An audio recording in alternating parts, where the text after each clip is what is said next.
आइए जानते हैं बिहार की हर छोटी बड़ी खबर सिर्फ 20 मिनट में। लेकिन उससे पहले आप हमें कमेंट में जरूर बताइए कि ये वीडियो आप बिहार के किस जिले और किस गांव से देख रहे हैं। 21 साल से बिहार और 12 साल से केंद्र में बीजेपी, फिर भी नेपाल की बाढ़ पर बैठक नहीं। तेजस्वी यादव का हमला, नेपाल में आई भीषण बाढ़ से बिहार के कई जिलों में खतरे की स्थिति बनी हुई है। नदियों का जलस्तर लगातार बढ़ रहा है और तटवर्ती इलाकों में बाढ़ का संकट गहराता जा रहा है। इस बीच राजद नेता और नेता प्रतिपक्ष तेजस्वी यादव ने भाजपा सरकार पर तीखा हमला बोला।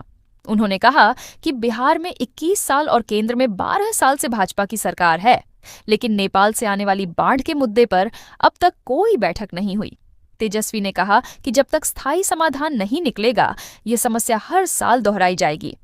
उन्होंने सवाल उठाया कि सरकार बाढ़ के प्रति इतनी उदासीन क्यों है। तेजस्वी ने कहा कि गंगा का जलस्तर लगातार बढ़ रहा है और सरकार को पूरी तैयारी करनी चाहिए। उन्होंने इसे अंतर्राष्ट्रीय मुद्दा बताते हुए कहा कि नेपाल में आई तबाही को देखते हुए बिहार को अलर्ट रहना जरूरी है। तेजस्वी ने यह भी कहा कि निर्दोष नागरिकों की बलि हरगिज नहीं ली जानी चाहिए और विपक्ष इस मुद्दे को हर मंच पर उठाएगा। बिहार के 3 जिलों में भारी बारिश और बिजली गिरने का अलर्ट। 30 से 40 किलोमीटर की रफ्तार से चलेंगी हवाएं। मौसम विज्ञान केंद्र पटना ने अगले 24 घंटे के लिए चेतावनी जारी की है। भभुआ, रोहतास और सिवान जिलों में मेघ गर्जन के साथ भारी वर्षा और वज्रपात की संभावना जताई गई है। दक्षिण पश्चिम भागों में हवा की गति 30 से 40 किलोमीटर प्रति घंटा तक रहने का अनुमान है। बीते 24 घंटे में रोहतास में 100.2 मिलीमीटर सर्वाधिक वर्षा दर्ज की गई। पटना में 9.6 मिलीमीटर बारिश हुई। बुधवार को पटना और आसपास इलाकों में दिन भर धूप और उमस रही, लेकिन शाम को मेघ गर्जन और बारिश से राहत मिली। मौसम विभाग ने कहा कि अगले 2-3 दिनों तक प्रदेश के अलग अलग हिस्सों में भारी वर्षा और बिजली गिरने की संभावना बनी रहेगी। पटना सहित 17 जिलों में तापमान में गिरावट दर्ज की गई। प्रशासन ने लोगों को सतर्क रहने और सुरक्षित स्थानों पर रहने की अपील की है। बिहार के हर जिला मुख्यालय में बनेगी साइंस सिटी। जीविका दीदियों को 25 लाख सोलराइजेशन का लक्ष्य। मुख्यमंत्री सम्राट चौधरी ने बुधवार को लोक सेवक आवास स्थित संकल्प सभागार में 100 करोड़ रुपए से अधिक की विकास परियोजनाओं और केंद्र प्रायोजित योजनाओं की समीक्षा की। बैठक में उन्होंने बिहार गति कार्यक्रम के तहत चल रही परियोजनाओं को तय समय सीमा में पूरा कराने के निर्देश दिए। सीएम ने कहा कि विद्यार्थियों और युवाओं को आधुनिक वैज्ञानिक सुविधाओं से जोड़ने के लिए हर जिला मुख्यालय में साइंस सिटी का निर्माण किया जाएगा। इससे छात्रों को प्रयोगात्मक ज्ञान मिलेगा और विज्ञान तकनीक के प्रति उनकी रुचि बढ़ेगी। राजगीर में राज्य खेल अकादमी और अंतर्राष्ट्रीय स्तर के क्रिकेट स्टेडियम के निर्माण कार्यों को तेजी से पूरा करने का निर्देश भी दिया गया। बिजली व्यवस्था को मजबूत करने पर विशेष जोर देते हुए सीएम ने कहा कि उपभोक्ताओं की समस्याओं का स्थानीय स्तर पर त्वरित समाधान किया जाए। सौर ऊर्जा को बढ़ावा देने के लिए पीएम सूर्य घर योजना की गति तेज करने का आदेश दिया गया। जीविका दीदियों के माध्यम से 25 लाख सोलराइजेशन का लक्ष्य रखा गया है। सीएम ने कहा कि महिलाओं की भागीदारी बढ़ाकर किसानों और ग्रामीण परिवारों तक सौर योजनाओं का लाभ पहुंचाना जरूरी है। बाढ़, छात्र आंदोलन और एमएलसी चुनाव पर प्रशांत किशोर का हमला। बोले, बिहार में बाढ़ आना वैसा ही जैसे रोज पूर्व से उगता है। सूर्यजन सुराज के सूत्रधार प्रशांत किशोर ने नेपाल से आए बाढ़ के खतरे, छात्र आंदोलन और आगामी एमएलसी चुनाव को लेकर सरकार पर निशाना साधा। उन्होंने कहा कि बिहार में बाढ़ आना अब कोई नई बात नहीं रह गई है। पीके ने कहा कि बिहार में बाढ़ हर साल आती है और लाखों लोग प्रभावित होते हैं, लेकिन सरकार इस समस्या का स्थायी समाधान निकालने में गंभीर नहीं दिखती। उन्होंने इसे सूर्य के रोज पूर्व से उगने जैसा बताया। छात्र आंदोलन पर उन्होंने कहा कि युवाओं की जायज मांगों को सरकार को मानना चाहिए। TRE-4 परीक्षा को लेकर लागू किए गए नए नियमों को खत्म करने की जरूरत है। उन्होंने कहा कि सरकार ने 25 लाख नौकरी देने का वादा किया था, इसलिए युवाओं को रोजगार देने की दिशा में ठोस कदम उठाए जाने चाहिए। आगामी एमएलसी चुनाव को लेकर प्रशांत किशोर ने बड़ा ऐलान किया कि जनसुराज अपने उम्मीदवार उतारेगा और चुनाव को लेकर पूरी तैयारी की जाएगी। थोक में चीनी के भाव गिरे, 55 रुपये किलो पहुंचा रेट। रिटेल में महंगाई बरकरार। त्योहारों के बीच उपभोक्ताओं के लिए राहत की खबर आई है। बाजार में मांग कमजोर पड़ने और थोक कारोबार में भाव नीचे आने के बाद चीनी की कीमत घटकर 55 रुपये प्रति किलो तक पहुंच गई है। हालांकि खुदरा बाजार में इसका असर अभी पूरी तरह नहीं दिख रहा है। खुदरा में चीनी 60 से 65 रुपये प्रति किलो बिक रही है, जबकि कुछ इलाकों में उपभोक्ताओं को 70 रुपये किलो तक भुगतान करना पड़ रहा है। बिहार राज्य व्यावसायिक संघ के अध्यक्ष अजय गुप्ता ने कहा कि थोक बाजार में चीनी के भाव में नरमी का रुख बना हुआ है। थोक कारोबारी लाल बाबू चौधरी ने बताया कि फिलहाल थोक स्तर पर मंदी का माहौल है और कीमतें 55 रुपये प्रति किलो तक आ गई हैं। खुदरा कारोबारियों के पास पहले खरीदे गए स्टॉक के कारण कीमतों में तत्काल कमी नहीं आई है। जैसे जैसे पुराने स्टॉक की बिक्री होगी और कम भाव पर नया माल आएगा, खुदरा कीमतों में भी गिरावट देखने को मिलेगी। कारोबारियों का कहना है कि यदि थोक बाजार में नरमी का रुख जारी रहा तो आने वाले दिनों में चीनी की कीमतों में और सुधार होगा और उपभोक्ताओं को राहत मिलेगी। बीपीएससी विवाद पर राहुल गांधी का बिहार सरकार पर हमला। बोले, सवाल लाठी से नहीं रुकेंगे, छात्रों की मांगों का जवाब दें। बिहार में बीपीएससी परीक्षा और भर्ती प्रक्रिया को लेकर छात्रों का आंदोलन लगातार तेज होता जा रहा है। इसी बीच कांग्रेस नेता राहुल गांधी ने राज्य सरकार पर सीधा हमला बोला। उन्होंने कहा कि छात्रों के सवाल भर्ती परीक्षाओं में कथित गड़बड़ी, पेपर लीक और युवाओं के भविष्य से जुड़े हैं। इन सवालों का जवाब सरकार को देना ही होगा। राहुल गांधी ने आरोप लगाया कि छात्रों की मांगों का समाधान करने के बजाय पुलिस बल का इस्तेमाल किया जा रहा है। उन्होंने कहा कि लाठीचार्ज, पानी की बौछार और हिरासत में लेने से विरोध नहीं थमेगा। मंगलवार को गांधी मैदान से राजभवन की ओर मार्च कर रहे छात्रों और पुलिस के बीच टकराव हुआ। बैरिकेडिंग तोड़ने के बाद स्थिति और बिगड़ गई। छात्र लंबे समय से भर्ती प्रक्रिया, परीक्षा पैटर्न, परिणाम में देरी और पारदर्शिता पर सवाल उठा रहे हैं। इसी बीच बीपीएससी के परीक्षा नियंत्रक राजेश कुमार सिंह को अभ्यर्थियों पर आपत्तिजनक टिप्पणी करने के आरोप में निलंबित कर दिया गया। राहुल गांधी के बयान से विवाद और गर्मा गया है और सरकार के सामने छात्रों की शिकायतों का समाधान करने की चुनौती और बढ़ गई है। रक्षाबंधन पर बेटियों को 3 बड़े तोहफे। पीएचडी छात्राओं को 10,000 रुपये। अभया ब्रिगेड को स्कूटी। रक्षाबंधन से पहले बिहार सरकार ने बेटियों और महिलाओं के लिए 3 बड़ी योजनाओं की शुरुआत की। मुख्यमंत्री सम्राट चौधरी ने ज्ञान भवन में मुख्यमंत्री बालिका पीएचडी फेलोशिप, बिहार की बेटी स्टार्टअप चैलेंज योजना का शुभारंभ किया और अभया ब्रिगेड के लिए 4,700 दोपहिया वाहनों का फ्लैग ऑफ किया। पीएचडी फेलोशिप के तहत करीब 1,000 छात्राओं को 4 वर्षों तक हर माह 10,000 रुपये मिलेंगे, यानी पात्र छात्राओं को अधिकतम 4.80 लाख रुपए की सहायता दी जाएगी। इसका उद्देश्य बेटियों को उच्च शिक्षा और शोध के लिए आर्थिक सहयोग देना है। स्टार्टअप चैलेंज योजना के तहत 2,100 महिला उद्यमियों को 50,000 से 2 लाख रुपए तक की वित्तीय सहायता दी जाएगी। इससे महिलाओं को अपने नवाचार और उद्यम को आगे बढ़ाने में मदद मिलेगी। महिला सुरक्षा को मजबूत करने के लिए अभया ब्रिगेड की महिला पुलिसकर्मियों को 2,700 स्कूटर और पुरुष सिपाहियों को 2,000 मोटरसाइकिल दी गईं। मुख्यमंत्री ने कहा कि इससे स्कूल, कॉलेजों और आसपास के इलाकों में पुलिस की गश्ती और तेज होगी।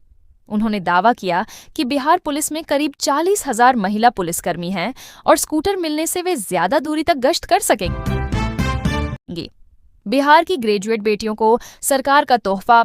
10 सितंबर तक बैंक अकाउंट में आएंगे 50-50 हजार रुपये। मुख्यमंत्री कन्या उत्थान योजना के तहत स्नातक उत्तीर्ण छात्राओं को प्रोत्साहन राशि देने की प्रक्रिया शुरू हो गई है। उच्च शिक्षा विभाग ने दिसंबर 2025 तक स्नातक उत्तीर्ण करीब 1.5 लाख छात्राओं का डेटा सत्यापित कर लिया है। जिन 2,234 छात्राओं का डेटा अधूरा पाया गया है, उसे सप्ताह भर में ठीक करने का निर्देश दिया गया है। वित्त विभाग ने राशि की स्वीकृति दे दी है और 10 सितंबर तक सभी लाभुकों के खाते में 50-50 हजार रुपये भेज दिए जाएंगे। उच्च शिक्षा निदेशक प्रोफेसर NK अग्रवाल ने बताया कि मुख्यमंत्री बालिका स्नातक प्रोत्साहन योजना में स्नातक उत्तीर्ण छात्राओं को 50-50 हजार रुपये देने का प्रावधान है। गोपालगंज से सिवान सीमा तक चला पीछा। शराब तस्करों के संदेह में उत्पाद टीम पर हमला। 3 नामजद समेत 25 पर केस। गोपालगंज जिले के मोहम्मदपुर उत्पाद विभाग की टीम पर सिवान जिले में हमला करने का मामला सामने आया है। भारी मात्रा में शराब ले जाने की सूचना पर दरोगा श्वेता कुमारी, साहब गुप्ता और शशि कुमार ठाकुर के नेतृत्व में टीम ने संदिग्ध वाहन का पीछा शुरू किया। 2 गाड़ियों से पीछा करते हुए टीम अहल्ले सुबह सीमा पार कर सिवान जिले में प्रवेश कर गई। जामो बाजार थाना क्षेत्र के बलडीहा बथानी टोला गांव में संदिग्ध वाहन ने उत्पाद विभाग की गाड़ी में टक्कर मार दी। इसके बाद मौके पर जुटे लोगों ने टीम को घेरकर हमला कर दिया। हमले में विभाग का वाहन क्षतिग्रस्त हो गया और अधिकारियों व जवानों को हल्की चोटें आईं। सूचना पर जामो बाजार थाना पुलिस और बाद में गोपालगंज पुलिस भी मौके पर पहुंची।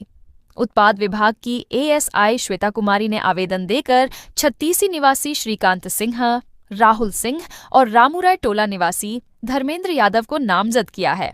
साथ ही 20 से 25 अज्ञात लोगों के खिलाफ भी कार्रवाई की मांग की गई है। मैं राम का वंशज, आश्वस्त करता हूं। सनातन और विकास परसी एम सम्राट का फोकस 1 करोड़ नौकरी का दावा पटना में आयोजित तुलसी के राम कार्यक्रम में मुख्यमंत्री सम्राट चौधरी ने भगवान श्री राम, सनातन संस्कृति और विकास योजनाओं पर कई बड़े ऐलान किए। उन्होंने कहा कि फल्गु नदी में अब साल भर पानी रहेगा। सोन नदी से फल्गु को जोड़ने का काम शुरू हो चुका है।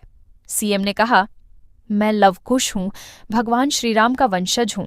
आश्वस्त करता हूं कि फल्गु नदी को सोन नदी से जोड़कर गया में पानी की कमी दूर की जाएगी। उन्होंने सोन कोइलवर से भागलपुर तक पीपीपी मोड में मरीन ड्राइव बनाने की भी घोषणा की। उन्होंने कहा कि भगवान श्री राम मर्यादा पुरुषोत्तम के प्रतीक हैं और समाज में मर्यादा एवं संस्कृति की स्थापना का संदेश दिया। राम मंदिर आंदोलन का जिक्र करते हुए उन्होंने कहा कि बिहार के बेटे कामेश्वर चौपाल से शिला पूजन कराया गया था। सीएम ने प्रधानमंत्री नरेंद्र मोदी की उपलब्धियों का भी उल्लेख किया। उन्होंने कहा कि अनुच्छेद 370 को समाप्त कर 2 विधान, 2 प्रधान और 2 निशान की व्यवस्था खत्म की गई। पहले दिन बोले थे समझने दीजिए, अब खेला शुरू। ट्रोलिंग से तारीफों तक निशांत ने 4 महीने में बदली अपनी इमेज। बिहार की राजनीति में बदलाव के बाद जब नीतीश कुमार ने इस्तीफा दिया तो उनके परिवार का सत्ता में आना असंभव माना जा रहा था। लेकिन मई में सम्राट चौधरी के मंत्रिमंडल विस्तार के दौरान नीतीश कुमार के बेटे निशांत कुमार ने स्वास्थ्य मंत्री पद की शपथ ली। शुरुआत में निशांत कुमार को लेकर लोगों की राय बेहद सख्त थी। उनके पहनावे और बोलने की झिझक पर सोशल मीडिया पर जमकर मजाक उड़ाया गया। पदभार ग्रहण के पहले दिन उन्होंने कहा था, मुझे अभी बहुत कुछ नहीं पता है, थोड़ा वक्त दीजिए, सब समझने दीजिए। इस बयान पर उन्हें खूब ट्रोल किया गया, लेकिन 4 महीने के भीतर तस्वीर पूरी तरह बदल गई। निशांत कुमार रात के अंधेरे में औचक निरीक्षण के लिए अस्पताल पहुंचने लगे। सीतामढ़ी सदर अस्पताल और पीएमसीएच जैसे बड़े अस्पतालों में वे सीधे मरीजों से संवाद कर रहे हैं। दवा मिल रही है या नहीं, डॉक्टर मौजूद हैं या गायब, वे खुद जनता से सवाल पूछ रहे हैं। अब सोशल मीडिया का मिजाज भी बदल गया है। जो लोग पहले उनके पहनावे और अंदाज पर तंज कसते थे, आज उनके काम करने के तरीके की तारीफ कर रहे हैं। रसगुल्ला खरीदते वक्त पति को छोड़ प्रेमी संग फरार हुई पत्नी। शादी के 18 दिन बाद नवगछिया में ड्रामा नवगछिया बाजार में मंगलवार को एक अजीबोगरीब घटना ने सबको चौंका दिया। शादी के महज 18 दिन बाद पहली बार मायके जा रही नवविवाहिता अपने पति को बड़ा झटका देकर कथित प्रेमी के साथ फरार हो गई।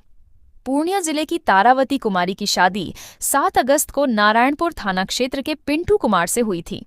मंगलवार को पति पत्नी मायके जा रहे थे।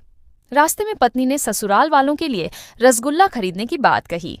दोनों नवगछिया बाजार के मिलटोला स्थित सोनी डेयरी पहुंचे। पति जब रसगुल्ला खरीदने में व्यस्त था, तभी पत्नी पहले से संपर्क में रहे प्रेमी उत्कर्ष कुमार के साथ वहां से निकल गई। पति ने खोजबीन कर डायल 112 को सूचना दी। पुलिस ने तत्परता दिखाते हुए रात करीब 2 बजे राघोपुर बेहतरा से दोनों को बरामद कर लिया। परबत्ता थानाध्यक्ष अश्वनी सिन्हा ने बताया कि पीड़ित परिवार ने आवेदन दिया है और मामले में आवश्यक कार्रवाई की जा रही है। यह घटना इलाके में चर्चा का विषय बनी हुई है और लोगों के बीच तरह तरह की प्रतिक्रियाएं सामने आ रही हैं। यूपी चंडीगढ़ से आती थी प्रीमियम शराब, मुजफ्फरपुर में ऑन-कॉल होम डिलीवरी। अब एक्शन की तैयारी। मुजफ्फरपुर नगर थाने के मोतीझील पांडेय गली में शराब तस्करी का बड़ा नेटवर्क उजागर हुआ है। फरार मुख्य धंधेबाज राहुल पटेल लंबे समय से इस कारोबार में सक्रिय है। पुलिस जांच में पता चला कि राहुल सामान्य शराब नहीं बल्कि यूपी और चंडीगढ़ से महंगे प्रीमियम ब्रांड की खेप मंगाता था। उसने मोतीझील पांडेय गली स्थित घर को सेफ हाउस बना रखा था और साथ ही रोहित कुमार के जरिए शहर में ऑन-कॉल ब्रांडेड शराब की होम डिलीवरी कराता था। पुलिस ने वहां छापेमारी कर अंग्रेजी शराब से भरी जीप जब्त की, लेकिन राहुल फरार हो गया। रोहित कुमार को गिरफ्तार कर जेल भेजा गया है और अब उसे रिमांड पर लेकर पूछताछ की जाएगी ताकि सप्लायरों, कुरियर नेटवर्क और बड़े खरीदारों के नाम सामने आ सके। पुलिस ने कहा कि राहुल समेत अन्य की संपत्ति जब्त की जाएगी। अंचल और निबंधन कार्यालय से उसकी संपत्ति का पता लगाया जा रहा है। पूर्व में उस पर CCA 3 के तहत कार्रवाई हो चुकी है। अब नगर थाने की विशेष टीम संभावित ठिकानों पर छापेमारी कर रही है। बिहार को पर्यटन का बड़ा हब बनाने की तैयारी 25,000 करोड़ से बदलेगी। तस्वीर MP मनोज तिवारी ने बताया, पूरा प्लान बोधगया में संसदीय स्थायी समिति की बैठक के दौरान दिल्ली के सांसद मनोज तिवारी ने कहा कि बिहार को पर्यटन के क्षेत्र में देश के अग्रणी राज्यों में शामिल करने की तैयारी है। परिवहन, पर्यटन और संस्कृति से जुड़ी टीम बिहार के प्रमुख स्थलों का दौरा कर रही है। उन्होंने बताया कि पर्यटन विकास के लिए केंद्र की ओर से करीब 25,000 करोड़ रुपए लगाए जा रहे हैं। राज्य सरकार के फंड का भी समन्वय कर योजनाओं को आगे बढ़ाया जाएगा। बैठक में बोधगया गाइड एसोसिएशन ने विदेशों में गाइड सेंटर खोलने की मांग की ताकि पर्यटकों को सीधे भारत और विशेष रूप से बोधगया लाया जा सके। स्थानीय स्तर पर गाइड कार्यालय खोलने की भी मांग की गई। जिलाधिकारी शशांक शुभंकर और ADM पारितोष कुमार ने समिति के सदस्यों का स्वागत किया और भगवान बुद्ध व भगवान विष्णु से संबंधित प्रतीक चिन्ह भेंट किए।